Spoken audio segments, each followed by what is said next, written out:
Magandang hapon mga ka-happy hour. Narito ang mga balita para sa MBC TV Network News Update 5 PM edition. ICC Chamber, pinahaharap si dating Pangulong Duterte sa September 7. Yan ang MBC TV Network News ni Kyle Bullias.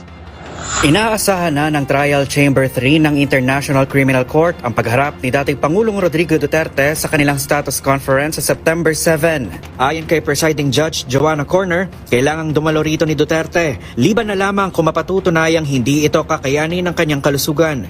Sa status conference kahapon, pinayagang hindi makadalo si Duterte dahil may maikli lamang ang procedure.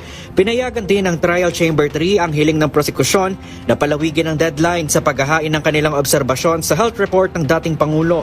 Ito ay matapos humirit ni Prosecutor Julian Nichols ng karagdagan pang 1 linggo para sa pagsusumite ng naturang dokumento na unang itinakda sa August 31.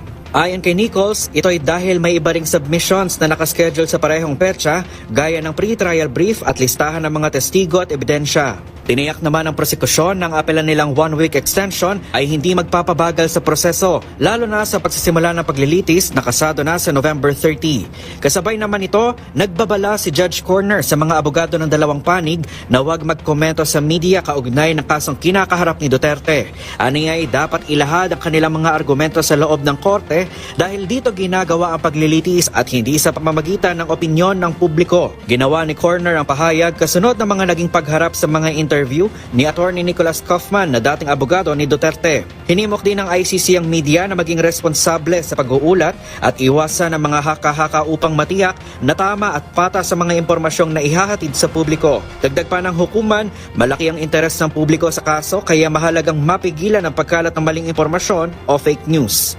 Para sa MBC TV Network News, ito si Kyle Bullias ng DZRH. Una sa Pilipinas, una sa Pilipino.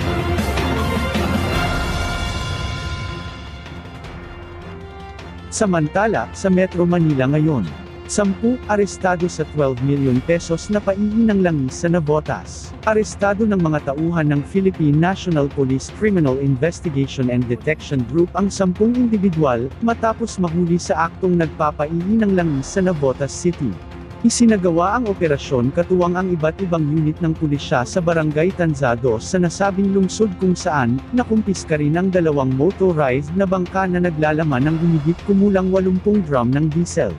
Ayon kay CIDG Director Police Major General Robert Alexander Morico II, iligal na isinasali ng mga naaresto ang lamang diesel mula sa mga motorized na bangka patungo sa mga truck, at bigo rin silang magpakita ng permit mula sa Department of Energy.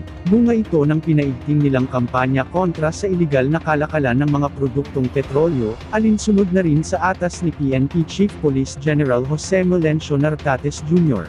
Giit ni Morico, mahigpit na ipinagbabawal ng batas ang pagsasagawa ng paihi o iligal na pagsasali ng mga produktong petrolyo, lalo't umiiral pa rin ang State of National Energy Emergency bunsod ng kakapusan sa supply nito. Dahil dito, mahaharap ang mga naaresto sa paglabag sa Batas Pambansa bilang 33 at Presidential Decree No. 1865 o ang iligal na pagbebenta ng mga produktong petrolyo. Ating alamin ang mga latest update mamayang alas 5:30 ng hapon, sa programang Metro Manila Ngayon, Afternoon Edition. At yan ang mga balita para sa MBC TV Network News Update 5 PM Edition. Samahan ninyo kami bukas mula alas 9 ng umaga, hanggang alas 5 ng hapon.